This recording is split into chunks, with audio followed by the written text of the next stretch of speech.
Let's look at why the last one lost. Yeah. Well, why did Bernie Sanders lose in 2016? Well, what are you suggesting?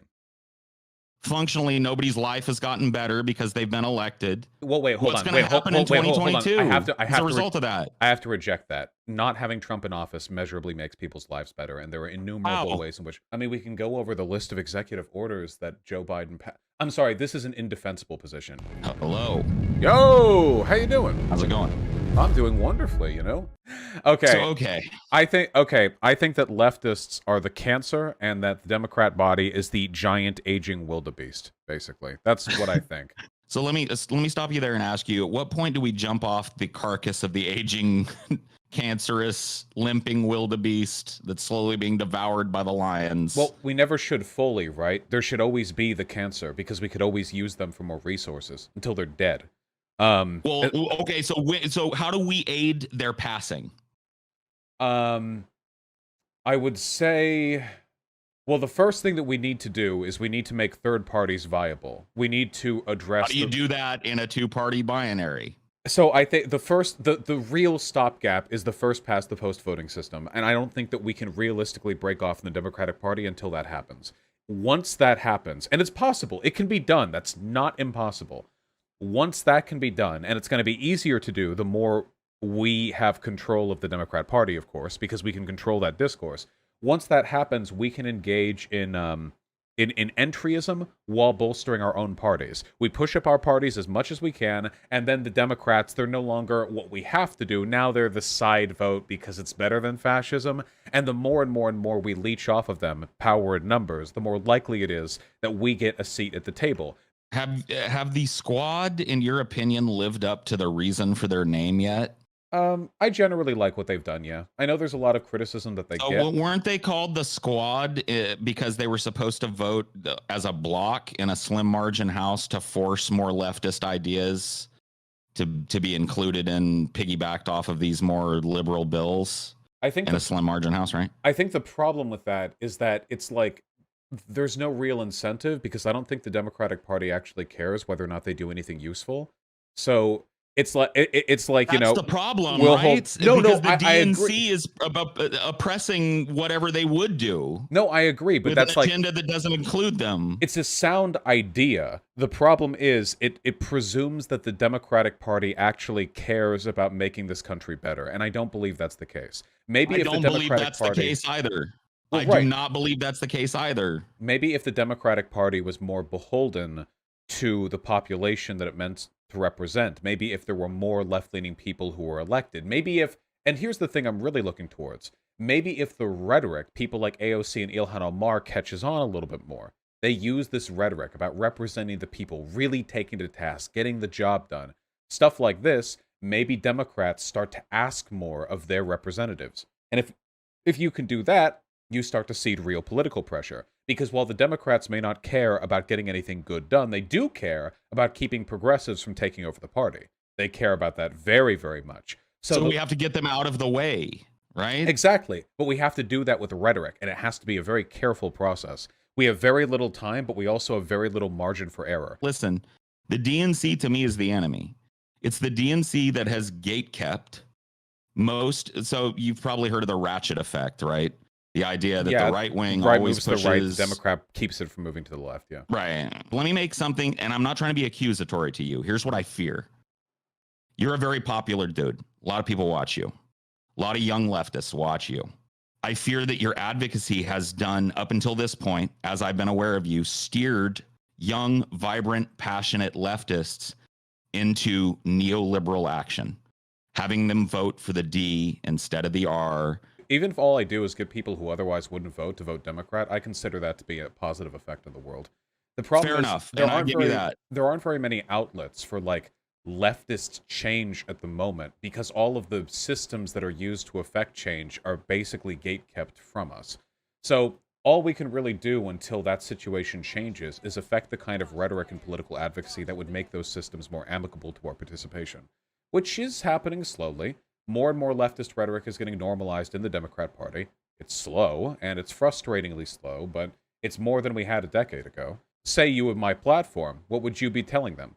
Advocacy within leftist spaces against neoliberalism directly like what by specifically? starving, by attempting to starve the DNC of votes, to weaken the wildebeest further, so to speak, so that we can move ourselves closer. How would that move us closer? Establishing some of the third party viability that you talked about at the beginning of this? Well, I mean, we realistically, without a change in the first past the post voting system, we're never going to have a third party that's going to overtake the Democrat Party. The Democrat Party continues to cynically destroy us. Well, and people the people in the global South that we all benefit from the labor of. Well, I mean, America destroys people in the global South. The Democrat and Republican parties both do that just fine. They facilitate it when they're in office. It's business as usual for the voters don't factory farms. Voters don't care about people in the global South. Voters care about. I agree. Their interest because nobody talks about them. Well, the squad does. With regards to like what's going to get people to push for these ideas, I really don't think that people are going to be moved leftward by watching leftists give this country to Republicans. I mean, I think that one of the premises here is like there's not that much of a difference in the harm done by Republicans and Democrats, but I strongly disagree with that. There is harm done, and if the Republicans, they keep winning and winning and winning, I think the Democrat Party, it's just going to appeal more to the right in an effort to try to siphon voters over from the actually politically effective group that the Republican Party is pulling from. And then, like, we're out in the water now, too, because we don't even have, like, a wildebeest to leech off of, you know? I mean, isn't that better? Because the wildebeest that we leech off of royally pooped on the fucking planet to the point where it can't sustain us anymore. I'm not trying to preach to you like you don't understand this, but I want to understand as a leftist how I'm supposed to fucking like funnel my energy into voting for Joe Biden or putting all my hopes in the squad and watching the narrative change from screaming at the fucking gate and its concentration camps to it's a carceral crisis. I don't talk about the squad like ever, really. Right. No, I'm not even pinning that on you. I'm asking you. But you don't. How do we move forward when that's the best we can do? The squad and Joe Biden, these take a few hours once every 4 years or 2 or whatever. It's an incomparably small portion of your time. Most of what I do, but a lot of your time is spent fucking talking about that shit, right? A lot of my time is spent talking about the reasons why it's better to do those things. But in terms of the energy I expend, well, because it is better. Isn't it self-evident that it's better? You keep drawing comparisons between the harm Democrats and Republicans do to the world, so I don't know if it's self-evident, or at least not self-evident enough for you, right? Because you disagree with my premise.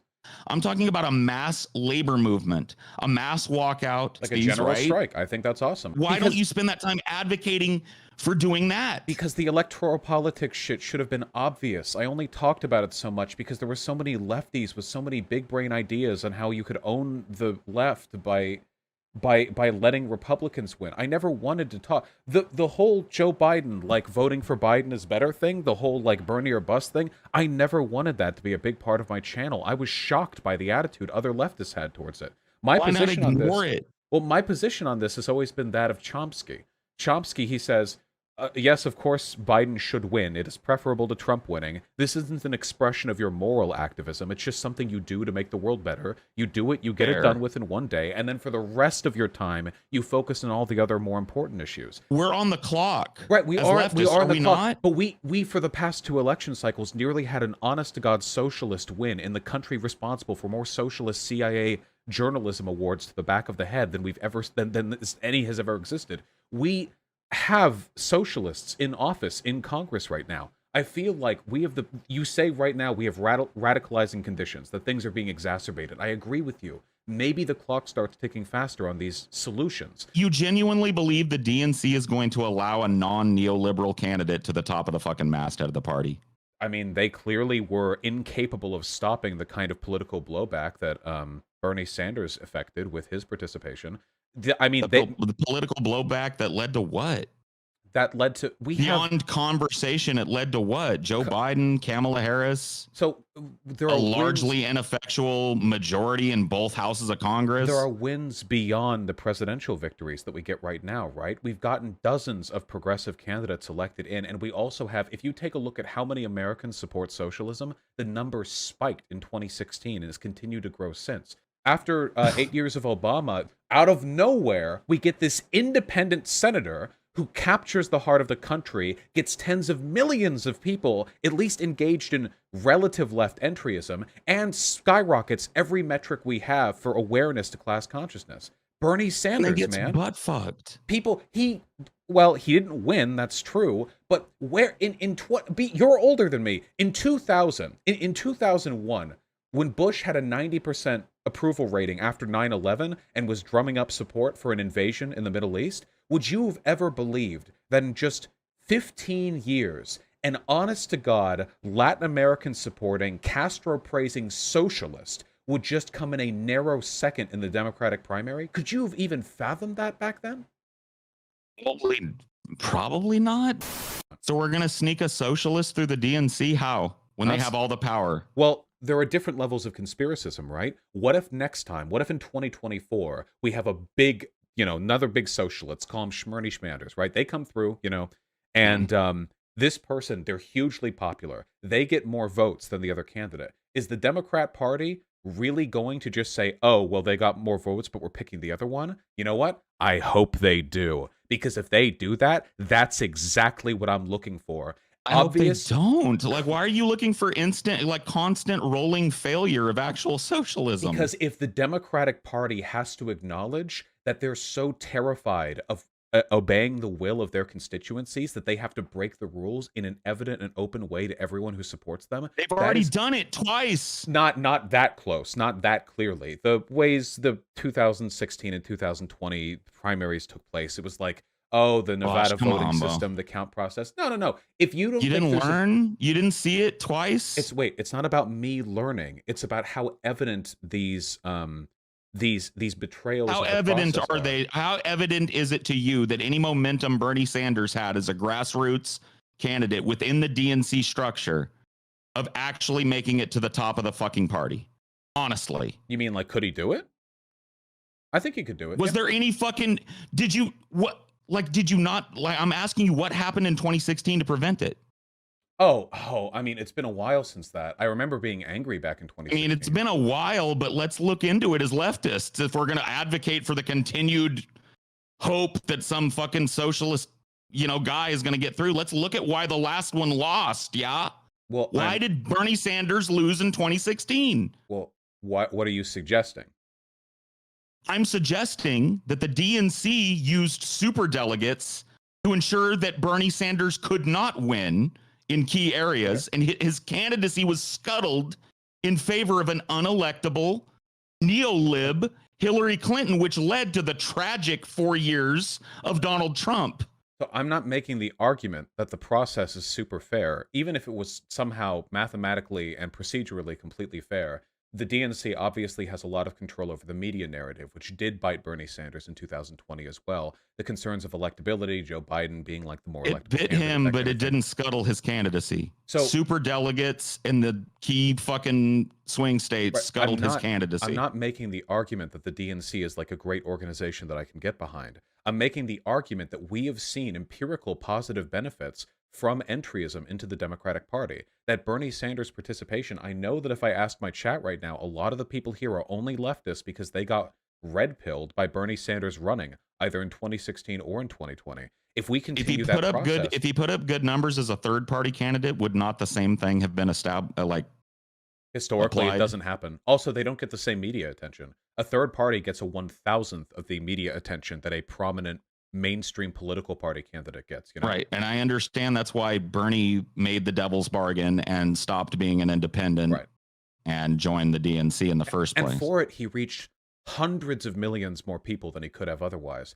Bernie was scuttled. His candidacy was scuttled just before Super Tuesday when there was a mass dropout of the DNC affiliated candidates, except one, just enough to scalp enough votes off of Bernie to make him fucking unviable against who? Biden. Functionally, nobody's life has gotten better because they've been elected. But the point I'm And making... Well, wait, hold what's on. going to happen in Hold on. 2022 I have to as a result of that? I have to reject that. Not having Trump in office measurably makes people's lives better, and there are innumerable ways in which... If you're a trans person, how's your life functionally different under Trump or Biden? I mean, we can go over the list of executive orders that Joe Biden... I'm sorry, this is an indefensible position. Once again, you guys don't need my one vote, right? Or my advocacy. Your guy, if your guy is Vaush, has way more reach than I do. I will get your goddamn vote, Paul. I will get your fucking vote. If you can labor,